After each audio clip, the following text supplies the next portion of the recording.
Assalamualaikum warahmatullahi wabarakatuh. Kali ini kelompok kami akan menjelaskan serta memperkenalkan tradisi kebudayaan Larung Sembonyo yang ada di Pantai Perigi, Desa Tasikmadu, Kecamatan Watulimo, Kabupaten Trenggalek. Video ini dibuat untuk memenuhi tugas mata kuliah Ilmu Sosial Budaya Dasar. Sebelum itu perkenalkan, kami dari kelompok 7 yang beranggotakan saya sendiri, saya Dia Ayu Skarsmaning Tias, NIM 10221023. Selanjutnya ada teman saya Aprilia Pratiwi, NIM 10221013 dari Prodi S1 Keperawatan. Nama saya Ahmad Ali Komarudin, NIM 10221002 dari Prodi S1 Keperawatan.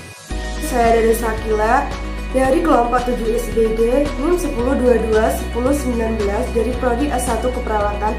Perkenalkan, nama saya Dwi Dangawati, NIM 10211027. Sejarah tradisi Larung Sembonyo berawal dari pernikahan seorang tumenggung yang berasal dari kerajaan Mataram bernama Tumenggung Yuda Negara. Tumenggung Yuda merupakan utusan dari seorang raja yang berasal dari kerajaan Mataram atau Jawa Tengah yang mengambil keputusan untuk melakukan ekspansi atau perluasan wilayah di sepanjang pantai Pulau Jawa. Pada saat menjalankan perintah ini, Tumenggung Yuda dikawal oleh saudara-saudaranya yaitu Raden Yauda, Raden Yaudi, Raden Pringgo Jaya Mahdilaga, dan Raden Prawira Kusuma. Selama perjalanan untuk menjalankan perintah kerajaan terhadap banyak rintangan yang dihadapi, sehingga Tumenggung Yuda mengambil keputusan yaitu dengan menempatkan para saudaranya di daerah yang mereka singgahi untuk membuka jalan di wilayah tersebut. Selanjutnya, rombongan Tumenggung Yuda melanjutkan perjalanan menuju wilayah Pantai Perigi. Pasukan Tumenggung Yuda Negara akhirnya berhasil sampai kembali ke wilayah Teluk Perigi.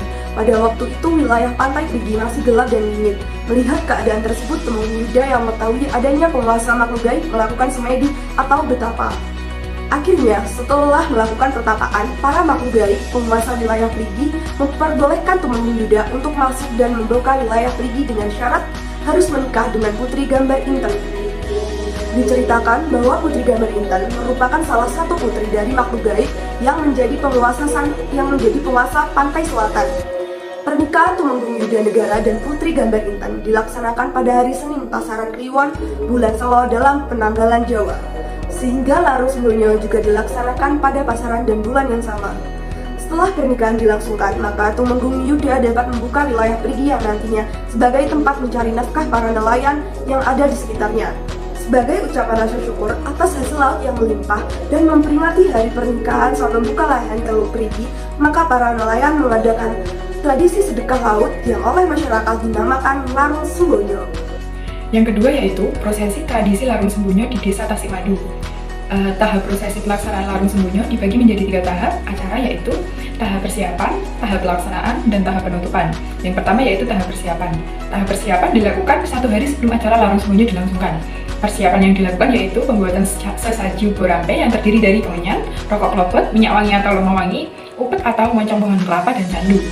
Sesaji berupa makanan dan minuman yaitu sepasang tiruan mempelai pengantin atau sembonyo yang terbuat dari tepung beras ketan yang dibentuk menyerupai pengantin. Kemudian ada lodros gogurih, mulai metri, nasi punar, bujeng kuat, bujeng towo, bujeng rombyong, bujeng kendit, bujeng mas, jenang songkol, jenang abang, jenang moncowarno, cempuk, kupat lawar, paes ageng, keleman, jajanan pasar. Sesaji yang berupa tumbuhan yaitu buah kelapa 4 biji, pisang raja setangkep, kemudian bunga atau kembang setanam, kemudian ada nyambung tuwo. Kemudian perlengkapan untuk kembar mayang yaitu terdiri dari kembang kandil, kembang purwo sejati, kembang tomo, kembang jambe, janur berbentuk payung, janur berbentuk burung, janur berbentuk belalang berjumlah 4 buah, janur berbentuk seperti keris, segi mane, lancur, daun puring, andong, beringin, dan batang pohon pisang atau debok berjumlah 2.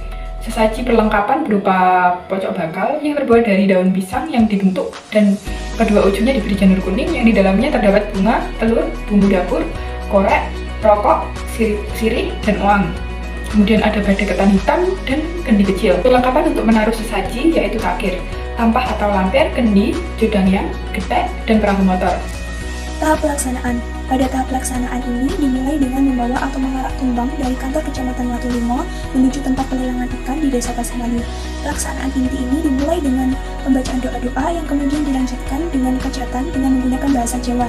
Setelah selesai pembacaan doa, maka tumpeng dan segala sesajinya dibawa ke tepi pantai untuk selanjutnya dinaikkan ke atas perahu untuk dibawa ke tengah laut. Setelah itu, barulah pelepasan tumpeng dilakukan dengan diiringi oleh para warga yang menjadi acara inti yang dilanjutkan dengan pementasan kesenian Tayuban. Tayuban merupakan kesenian masyarakat Jawa berupa nyanyian dan jogetan yang dilakukan oleh para sinden diiringi musik dari gamelan Jawa yang dilaksanakan 1 hari. Pada malam setelah pementasan kesenian Tayuban dilanjutkan dengan pagelaran wayang kulit. Nomor 3, dampak kegiatan tradisi larung sembunyi di Desa Tasikmadu. Dampak kegiatan tradisi larung sembunyi dari segi sosial budaya. Pelaksanaan larung sembunyi yang menggunakan banyak tenaga menimbulkan sikap saling membantu sesama masyarakat, sehingga menimbulkan rasa gotong royong di antara warga membantu pelaksanaan upacara tersebut. Pelaksanaan larung sembunyi sebagai ajang terbuka bagi para nelayan untuk mempererat tali satu. Beragam acara yang dilakukan pada pelaksanaan tradisi larung sembunyi diharapkan dapat menghibur masyarakat dan wisatawan budaya dan kota tersebut. Pementasan budaya pada prosesi tradisi larung sembunyi diharapkan dapat melestarikan budaya dari generasi ke generasi. Pelaksanaan kegiatan larung sembunyi dari segi ekonomi.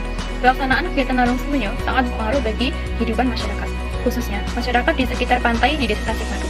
Para pedagang yang memiliki warung-warung kecil yang menjual hasil tangkapannya dari nelayan mendapat berkah dan mendapat keuntungan yang besar.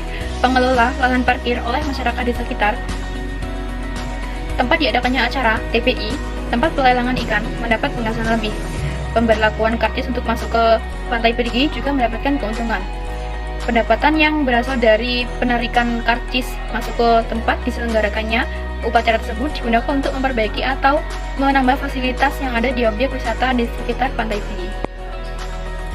Sekian video dari kelompok kami. Bila ada kurang lebihnya mohon dimaafkan. Wassalamualaikum warahmatullahi wabarakatuh.